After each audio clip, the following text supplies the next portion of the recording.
Shalom, shalom, brothers and sisters. It's Pastor Tim bringing you end times. I label it happenings, but it's really what's going on in the geopolitical that ties to the prophetic.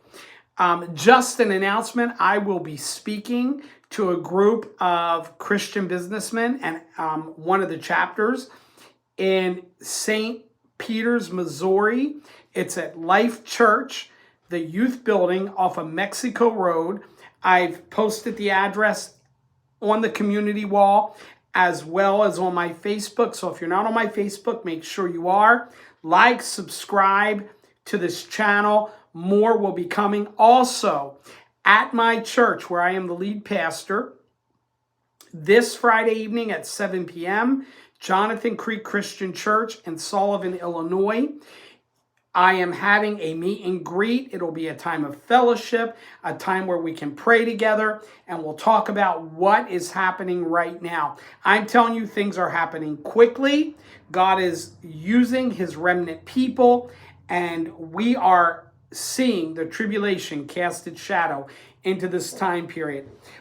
If you do not know what I mean by being born again, there is a video link in the description box. Faith plus nothing equals salvation and eternal security. I implore you to look at that. I wanted to get on. There are some things happening, but at the forefront, I want to share, and a shout out to Sister Ashley, Brother Jordan, Brother Keegan, our prophecy reporters. Sister Ashley sent this to me. Barack Obama, former president of the United States, Barack Hussein Obama, writes an open letter to American librarians defending and supporting the LGBTQIA plus child grooming books, sparking outrage. So Sister Ashley sent me this actual letter from Barack Obama, dated yesterday, July 17th, 2023. And so I'm going to read it to you. In 2015, I took a lot of harassment, even death threats, for coming out in support of DOMA, the Defense of Marriage Act. Now, I want to say this. I do not endorse bullying, harassment, or violence against anyone. And we fight not against flesh and blood. So we love the people, but we will never call sin righteousness, good evil, and vice versa. It's very important that we get that. But we love the people, and we want to see all come to faith in Yeshua, in Jesus, right? Be born again. Believe he's the Messiah. He died for our sins and rose again on the third day. Again, go to the video. Faith plus nothing equals salvation and eternal security. Here is the letter that Barack Obama sent to American librarians. To the dedicated and hardworking librarians of America, in any democracy, the free exchange of ideas is an important part of making sure that citizens are informed, engaged, and feel like their perspectives matter. It's so important, in fact, that here in America, the First Amendment of our Constitution states that freedom begins with our capacity to share and access ideas, even and maybe especially the ones we disagree with. Okay, so I'm going to pause there. Right? For their agenda, but our Judeo-Christian values, we get censored and our First Amendment rights are not adhered to. As long as it's their worldview and not our biblical worldview, they're good with it. This is an onslaught against Christ. This is an anti-Christ agenda at work. I'm not calling him the Antichrist, but this is an anti-Christ agenda. So I'm going to get back to the letter. More often than not, someone decides to write those ideas down in a book. Books have always shaped how I experience the world. Writers like Mark Twain and Toni Morrison, Walt Whitman, and James Baldwin taught me something essential about our country's character. reading about people whose lives were very different from mine showed me how to step into someone else's shoes, and the simple act of writing helped me develop my own identity, all of which would prove vital as a citizen, as a community organizer, and as president. Today, some of the books that shaped my life and the lives of so many others are being challenged by people who disagree with certain ideas or perspectives. It's no coincidence that these banned books are often written by or feature people of color, indigenous people, and members of the LGBTQ plus community. Though there have also been unfortunate instances in which books by conservative authors or books containing triggering words or scenes have been targets for removal. Either way, the impulse seems to be to silence rather than engage, rebut, learn from, or seek to understand views that don't fit our own. I believe such an approach is profoundly misguided and contrary to what has made this country great.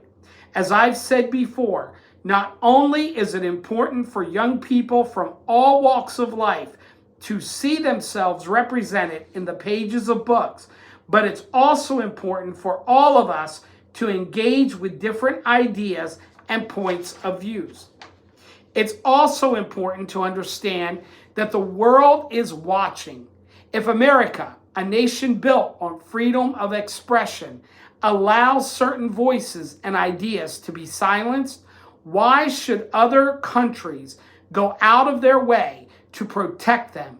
Ironically, it is Christian and other religious texts, the sacred text, that some calling for book bannings in this country claim to want to defend, that have often been the first target of censorship and book banning efforts in authoritarian countries.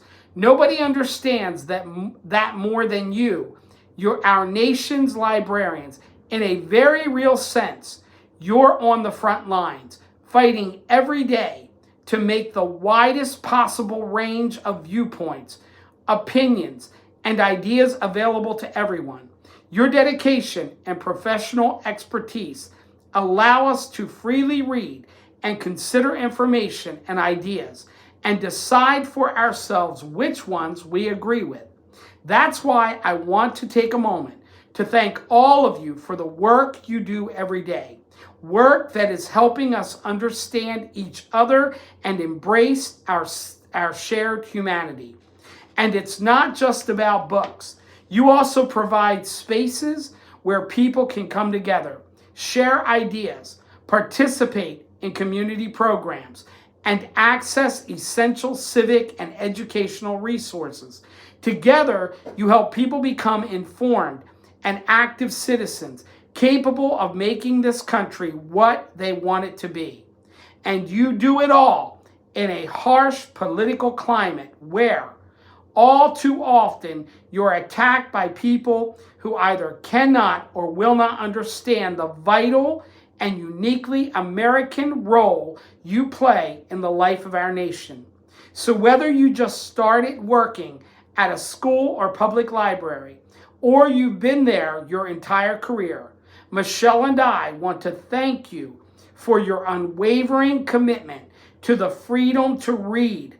All of us owe you a debt of gratitude for making sure readers across the country have access to a wide range of books and all the ideas they contain. Finally, to every citizen reading this, I hope you'll join me in reminding anyone who will listen, and even some people who you think might not, that the free, robust exchange of ideas has always been at the heart of American democracy. Together, we can make that true for generations to come. With gratitude, Barack Obama. Now, I want to remind you, On the surface, many will say, well, wasn't that a nice letter to give us all the freedom to choose? What they are doing, these elitists, these globalists, what they are doing, they are not protecting our Judeo-Christian values. In fact, remember, he says, it is Christian and other religious texts, the sacred text, that some calling for book bannings in this country claim to want to defend. He's saying that those of us with our Judeo-Christian values that are saying you as an adult have the right to view and read what you want, but you do not have the right to, in the classrooms, teachers, look, I'm not making this up. We know this to be true. This is a fact in my own state. Children going in the classroom in the morning I'm going to give you an example. This happened to a teacher that I know personally. A girl identified as a girl, then in the afternoon identified as a boy. And if in the middle of the day she wanted to identify as a feline, as a cat, they would be required to acknowledge that. And there are schools literally with litter stations for students who want to identify as a cat. No one should be introducing in the school curriculum, in the classroom, or in the school library, books to children that promote sex. And they're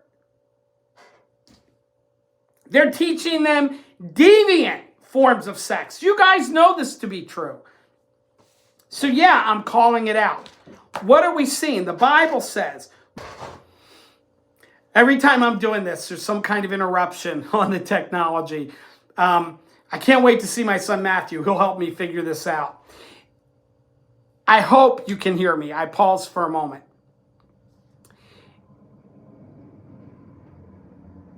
As in the days, Luke 17:26, as in the day of Noah, we are living as in the days of Noah. I'm telling you, Jesus Christ is coming soon. I'll be talking about that tonight. I don't know that I'll tape it tonight, but I will be sharing that information come Sunday for this channel family. In other news, as if that's not bad enough. In other news, Israel recognizes Moroccan sovereignty over Western Sahara. This is really going to cause more conflict. U.S. senators introduced extraordinary legislation suggesting U.S. government may secretly possess recovered UFOs and biological evidence of living or deceased non-human intelligence. Brothers and sisters, they've come out. Do you remember decades ago, you were considered crazy if you believed in UFOs? These are not non-human, meaning not alien, but they are non-human. These are part of the fallen angels, the demonic powers. It's going to be part, I believe, the Lord hasn't said, but I believe it's going to be part of the scenario that they build after the rapture of the church, which clearly the tribulation is casting its shadow. Therefore, like the sons of Issachar, we can discern the season, the times we're in. We're in the final moments of the end of days.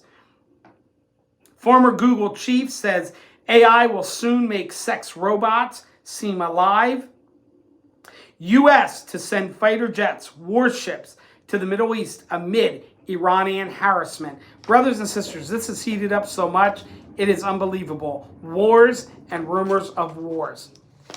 After Kim Jong-un, he's a little dictator in North Korea, fired his most powerful nuclear missile last week, Washington, D.C., and South Korea have ramped up defense talks. The U.S. actually deploys nuclear-armed submarines to North Korea's doorstep for the first time in 40 years. And end the Black Sea grain deal promises pain for Africa's neediest. Russia said on Monday it was withdrawing from a wartime agreement to allow grain exports from Ukraine through the Black Sea until its demands to loosen sanctions on its own agricultural exports were met. Brothers and sisters, additionally, we are seeing more natural disasters in a day than a decade. I'm telling you, the times, we can discern the times, just like the sons of Issachar, Jesus Christ is coming soon.